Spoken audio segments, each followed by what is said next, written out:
Hello there my friends, Susan here with Pumpkin Hill Stampers, and I have a Stampin' Show and Tell for you today. As you can see from my table, I have a lot of things I want to share before we really get started. But what I'm doing today is I'm going to play along with a sketch challenge that was presented to me by my upline, Barb Brimhall, in our team group. This is one of the great reasons I love being a demonstrator, is that as a team we get to interact with each other and create things. So what we'll do is we'll all create something from the sketch and then we'll share it on our private Facebook group. So that's one benefit of joining me as a demonstrator, is that you'd also be joining the Busy Bee team and you'd get to enjoy these fun sketches as well. So today I'm going to share this sketch that I created kind of on a whim to play along with the weekly challenge. And I wanted to play with something I hadn't opened yet. So I decided I was going to play with the Designer Series paper, Awash and Beauty. Now I picked this up when the new catalog came out and I hadn't even opened the package yet.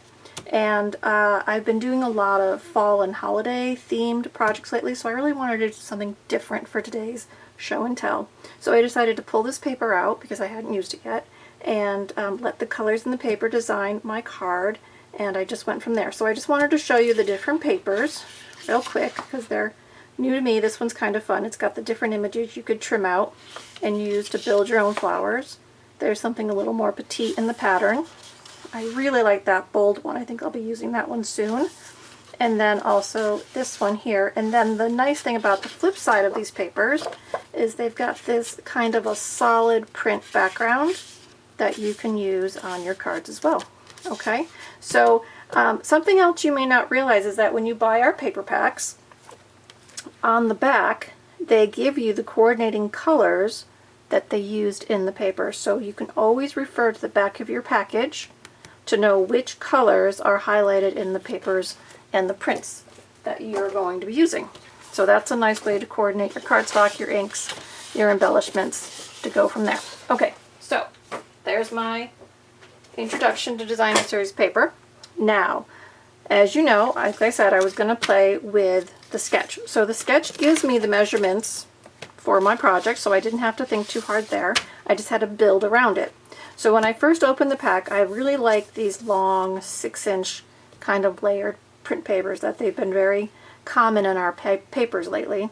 And so I picked this one because I really loved this Mary Merlot bright dark color in contrast with the greens and the lighter colors.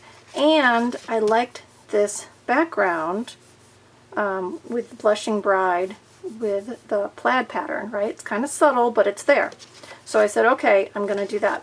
So I went ahead and I chose Blushing Bride for my card base. Okay, that hasn't been put together yet for my card base. So here's my Blushing Bride card base to coordinate with the pattern paper I decided to use as my 4 by 5¼ inch mat. Now if you look at the sketch, you can see we're going to have a large focal point here. So I said, okay, I've got my new stylish stitch dies that will do my square 3 by 3 focal point.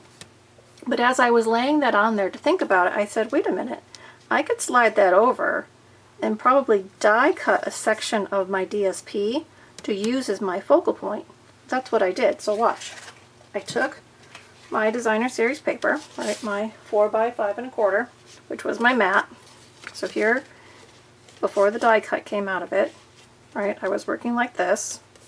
Okay, I already decided I wanted to tie in the Mary Merlot color, so I had one of my elements for that, and I thought, okay, I can take my die and cut behind where that's going to be and probably work with it as my focal point. So that's what I did. I went to my Stampin' Emboss cut machine, right, I chose the section I wanted out of my paper, right, and I cut that out. So now I have my focal point. So I have my base, I have my mat. I want to go that way so I can hide that cut behind. I've got one of my embellishment strips here. Okay, I went with Mary Merlot, and I decided I didn't want that plain, so I run that through my time-worn embossing folder. So that gave me a little bit of texture to add to my card. Then I have another strip for embellishment here, and I decided I wanted kind of the notebook feel. So I went and borrowed my die from the Happiness Abounds stamp set and coordinating dies, and this one cuts, right, I keep my dies in my set. This one cuts just the edge and make it look like it's been torn from a notebook. So I used that die to create this perforated edge here.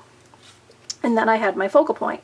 Okay, so I put my focal point down right on there. I can see where I've cut it. I can see that extra edge around, which is okay, but I decided I didn't really want that. So what I went and did is I cut a 3x3 white panel so I could back it, and I'm just going to back it like that. And with everything down, you're not going to see where I stole this piece from that piece. So if you want to be on the thrifty side and spare some of your designer series paper, which I know we all kind of dread when we go to cut it, but then we make beautiful cards, so that's okay. But I know when you first cut it, you're like, am I cutting this the way I want it? So this is one way, using one piece of designer series paper to create two images on your project. So let's go ahead and put this together if we can. Okay, looks like my liquid glue is not on my table. So let me just get a new one out. I've switched over to the green glue for almost all of my projects, and so I tend to walk off with it. So let's put down our layers. Okay, so straight from my sketch, I've got, now I got to give it a little shake. Come on. I'm going to put just a thin layer of my liquid adhesive down, and then put that on my card as the first mat. Okay, so those two colors are the same, Blushing Bride cardstock, the Blushing Bride print. Okay, then borrowing the color from my focal point, I've got my Mary Mallow that has been embossed. I'm just going to build that down the side, just like that. Then I've got my focal point where I've just run it through my die cut machine to give it that notebook edge look. And I'm just going to put that down as well.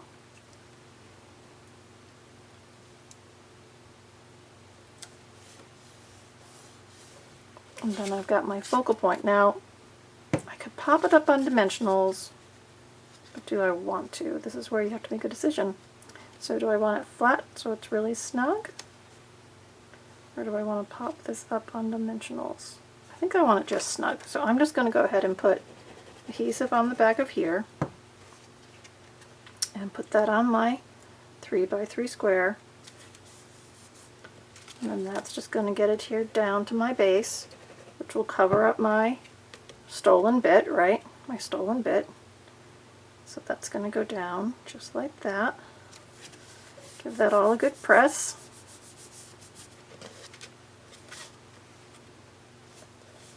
Okay, so there is my card from the sketch that was given to me. But we need to add a little bit more, right? We need to add a sentiment, and we need to add maybe some embellishment. So what I've done is I've already cut a banner with my stylish shaped dies, and I decided I want to use the Lots of Love stamp from the Celebrating You stamp set. So lots of love. Oh, that's just for you. Let's do the lots of love. Lots of love. I'm going to put that on my block. I'm going to open my Mary Mallow ink. Set that there for a minute. Let's get this stamped up. So I can see through my block, so I can line it up on my die cut. So now I have my embellishment for my sentiment. I'm just going to put that on dimensionals because I have nothing else on dimensionals yet, so that'll be fine. It won't be too thick. Oops, there. Peel off those backers. Come on. There we go.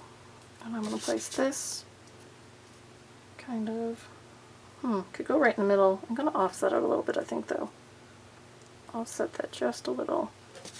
So there is that. And then I thought, okay, Blushing Bride. I've got these pastel pearls from our embellishment sections of our catalog. And I'm just going to go ahead and use a couple of these pink ones. Let's see, do I want them sporadic or do I want them placed strategically? I think I'm going to put them maybe close to where these polished pink flowers are, just to add a little excitement to that specifically. Let's go one more. I always like to do things in threes, so I'll just put another one there. 1, 2, 3. So there's my little pop of sparkle for the card. Lots of love. And now when I need a card, I could send it in as an anniversary card, or I could send it as a You're a Wonderful card, or I could send it as a birthday card, whatever I needed to send it as, right? I could add the inside sentiment just by adding a layer inside and then stamping my sentiment down. So there we go. I hope you guys enjoyed my show and tell today. Remember, all the details will be on my blog post. The link is below in the comments.